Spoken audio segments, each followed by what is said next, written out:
یونیسکو داسې اداره ده چې هغه په دې کریټیو انډسټري باندې کار کوي. د هغوی یو اتنټیک ریپورټ دی ښایسته رحمان صاحب، وایي کله چې یو ماشوم د مور په ګېډه کې هغه ځای نه چې کومه ژبه دی اوري که نه، نو هلته د ده دا ذخیره د وکیبلري جمع کېږي د سره، ده کې یو کانفیډنس راځي. کله چې دی به دنیا ته راشي او دی د 5-6 کالو پورې چې لا سکول ته نه تللی، د ده په چاپېرچل کې څه اوازونه راځي ده ته، هغه ټایم پورې خو ده ته پته نه لګي چې دا کومه ژبه ده.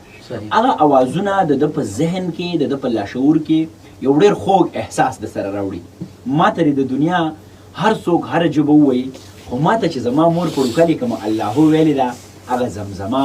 هغه ښکلا، هغه زما په وینه کې راګډه شوې ده، هغه زما په لاشعور کې اغېږلی شوې ده. نو دغه ماشوم چې بیا د خپل 5-6 زره وکیبلري سره چې د مور د ژبې ده، که هره ژبه ده، که فارسي ده، که عربي ده، که انګریزي ده، که پښتو ده، نو دی چې د دې وکیبلري سره بیا سکول ته لاړ شي او هلته یو استاد ده ته ودرېږي او د ده د مور ژبه فرض که فارسي ده او هغه ته خبره شروع کړي په پښتو کې، دغه ماشوم د یو ډېر لوی احساسي محرومۍ سره مخ شي. د ده د دې سیسټم نه نفرت پیدا شي، د ده د دې چاپېرچل نه نفرت پیدا شي چې ما چې دا 6,000 ټکي زده کړي وو، هلته چې زما مور چې د ده رول ماډل وي، زما پلار چې د ده لپاره د دنیا ټول نه لوی شخصیت وي، هغه چې کومه ژبه ویله ولې هغسې ګپ و. د ډے فسټ نه چې په بله ژبه کې دله ته تعلیم ورکوي، دی ته د احساس محرومۍ ښکار کړو، د ده شخصیت ته مسخ کړو د خپو لاندې، او دی به کله هم تخلیق، تحقیق، کریټیویټي ایجادات نشي کولی. د احساس محرومۍ لرونکی قوم، انډیویجول یا یو شخصیت، د کې کله هم کانفیډنس نه. لہذا دغه ماشوم ته چې د 5-6 زره ټکي ځان سره د مور د ګېډې نه بیا د چاپېرچل نه راوړي دي، ده ته به هم په دغه ژبه کې تعلیم ورکوې، ته بیا ګوره دا به د دنیا د ټولو نه لوی شخصیت جوړي. خلک وایي زمونږ خلکو کې څوک ساینسدان نه پیدا کېږي، نو څه ساینسدان به پیدا شي؟ لکه د خپلې ژبې مطلب دا دی ښایسته رحمان صاحب چې ته دا بسکټ دی،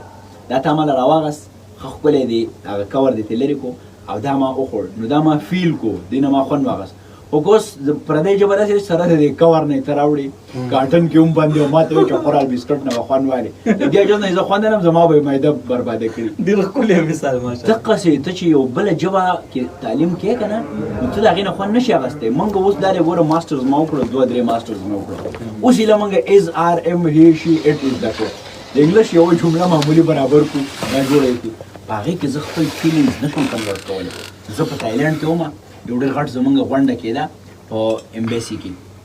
نو ما ته هغه کسان وایي چې ته خو ډېر کانفیډنټ یې او په پوره خیبر پښتونخوا کې په میلیونز خلک دې فالو کوي، ته پاته څه ووایه. نو ما ورته په څه کې څه وایې، د دوی دا ژبه ماله نه راځي او زما دا دیوله نه ورځي. زما هغه هغه حریان شو که نه، زما هغه کانفیډنس چې دلته ما ته خلک ناست وي، هغو بلکل هغه پن ډراپ سایلنس وي، او هلته وروره ما خپله یوه جمله نه شوه ویلی. د بګ ایشو از لینګویج بیریر. کله چې موږ په دنیا کې زه دا وایم ګوره د عقل تقاضا دا ده، د پوهې تقاضا دا ده، فطري عمل دی. که فرض کا د نیچر یا د الله دا خوښه وي چې ټوله دنیا کې د انګریزي، خو ټول به انګریزان پیدا کړي وو که نه، یوه ژبه به ولې هغه ته ګرانه وه. خو هغه چې زه پښتون پیدا کړم، دا هندکو سپیکینګ ده، دا د پنجابۍ دی، دا د فارسۍ دی، خو نیچر په دې پوه دی چې دا ډایورسټي ده، دا ښکلا ده، ستا خپل شکل رنګ دی، د دې خپل شکل و صورت دی، زما خپل، دا به موږ اکسپټ کوو. او یاد ساتئ ګورئ، هر هغه څوک چې هغه د نیچر په ضد باندې روان دی، په خلاف باندې روان دی، دی به ایٹ د اینډ آف د ډے ډسټرکشن طرف ته ځي، دی تعمیر نشي کولی، دی به تخریب کوي. که موږ غواړو چې واړه قامونه د انکریج کړو، هر څوک دې ځان سره راوالو، په دنیا کې دې باندې راشي، زه به ستا د رنګ، نسل، ذات پات، ژبې، جغرافیې د دې سره به دې قبلومه، دا به د دې سره قبلومه، ما به زما سره قبلوئ، هله به دا دنیا ښکلې کېږي. که موږ دا ویو چې هر څوک دې زما په شانې شي، دا د دنیا د ټول نه لویه مغالطه ده، دا د دنیا د ټول نه لوی ډسټرکشن طرف ته خلک ورټېل وهل دي. اوس که یو انګریز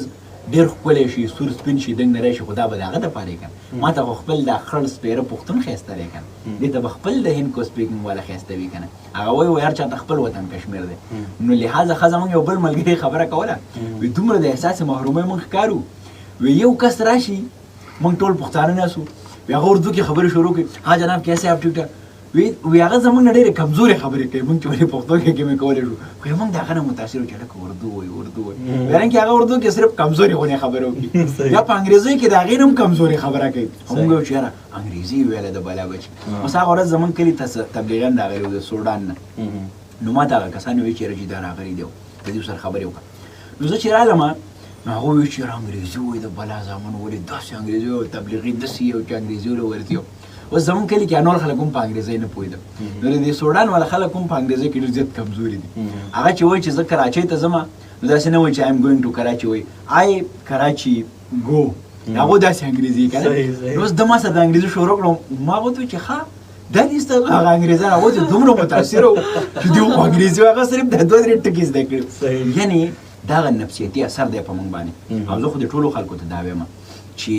هغه قامونه ګوره ډوبېږي چې په هغه کې دا کانفیډنس نه وي لکه دا خپله ژبه چې دی مثال د مور دی د مور او دا نورې ژبې چې دي دا ترور ماسي چاچي دا نو موږ د دې رشتو هم قدر کوو خو چې ته د خپل مور قدر نه کوې او ته وایې چې زه د خپل ترور او د تندار قدر کوم دا ته د دنیا د ټولو نه غټه مغالطه کې پروت یې لهذا زه ډېر خوشحاله شوم او موږ سره داسې مثالونه شته دی تاسو دا خبره وکړه چې په دنیا کې په بین الاقوامي کچ شهرت لرونکي یا کامیابي ترلاسه کوونکي خلکو کې داسې شته دی چې هغې په مورنۍ ژبو کې تعلیم حاصل کړی دی مورنۍ ژبه زده ده او هغې د دنیا سره هماهنګ شوي دي داسې نه ده چې موږ د خپل ریجنل لینګویج سره یا د مور د ژبې سره ویو نو بیا موږ د دنیا په ترقي یافته ملکونو هیوادونو یا ژبې ویونکو سره نشو ودرېدی بلکې دا خبره د دې اپوزټ ده که د مور ژبه نه خپلو که نه نو بیا موږ په دنیا کې ترقي نشو بالکل صحیح ده د پروت ازمرینه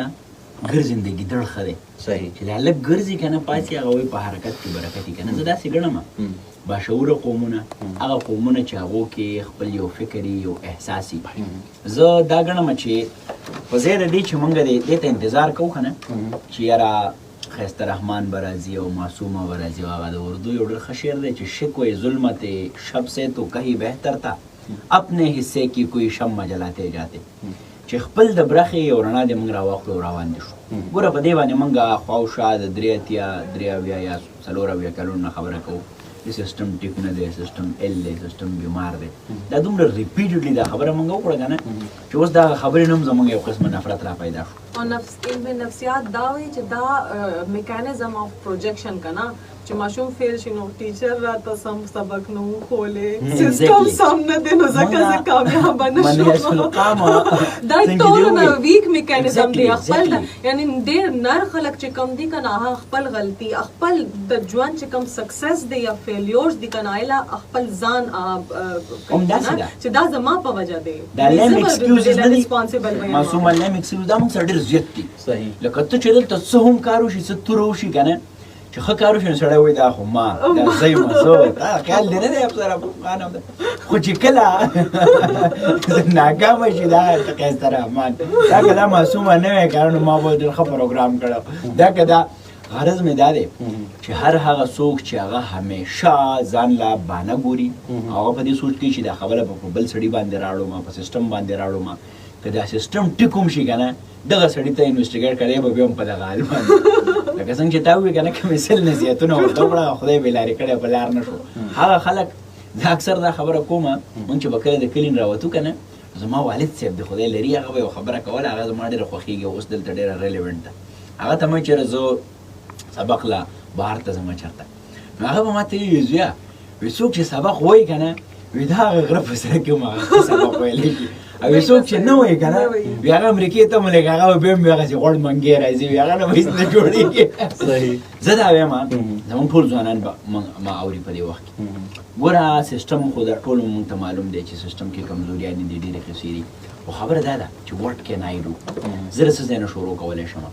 ما د کم ځای نه شروع وکړه ما سیسټم ته څه کنټریبیوټ کړه ما څه هیلپ آوټ کړو لهذا الوت له ښې پښې وزرې ساته د بزدلانو نه ځان لرې ساته موږ به الوت له دغه بره تلو له خپل وزرې مضبوطو په ځای د دې باندې چې زه د معصومه په وزر باندې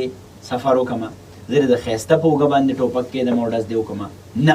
زه به خپل ځان کې همت پیدا کوم جرأت به پیدا کوم او ځان له به انیشیټیو واخلم د دنیا د ټولو نه لوی مزل چې دی نو هغه ماونټ ایورست سر کول دي چې دنګ دی هغه شروع کېږي د یو سټپ نه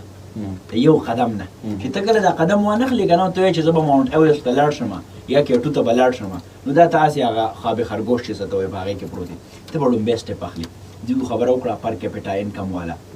زمونږ انډیویجولز دغه خلک ما داسې خلک په کلو کې لیدلي دي خیسته رحمان صاحب چې هغو د یوې بیزې نه شروع کړې ده د یوې میخې نه شروع کړې ده او هغه اوس بلینیر دی هغه خپل معاش هم بدل کړی دی، خپل د خاندان معاش هم بدل کړی دی، خپل د ملک په اکانومي کې هم یو غټه ونډه ورچولې ده. لہذا یو وړوکی څیز شروع کړه، کنسسټنسي، مستقل مزاجي، د همت او د جرأت سره کار کول. زه دا وایم چې کوم سړي کې د کار سپارک وي که نه، نو هغه دپاره هېڅ د چا ضرورت نشته دی. او چا کې چې سپارک نه وي، هغه به ټول عمر په دې بهانه باندې پروت وي چې فلانی به راشي ما به پاڅوي، فلانی به راشي ما به ډاکوي. او د الزاماتو والا د سلسله هم په دې بنیاد شروع کېږي. همداسې ده لکه د ټول نه اسان کار دا دی چې خپل د بیکارۍ الزام په یو بل سړي باندې لګول. لکه زه دا وایم کوم سړی چې کار والی که نه، دی همیشه، او دا ته وګوره لکه هسټري وګوره، کتابونه وګوره، د کار خلک چې دي که نه د اچیورز، د دې ټولې هسټري نه راواخله، دوی به کله ښایسته صاحب دا نه ویلي چې دا فلانی نه تله نو دا زه کله نه ړمه، هغه دا نه کو نو ما ځکه ونه کړو، ده به یو کار کړی وي. ډېره زیاته مهرباني، چونکې خبرې خو زړه غواړي چې ټوله ورځ جاري وي.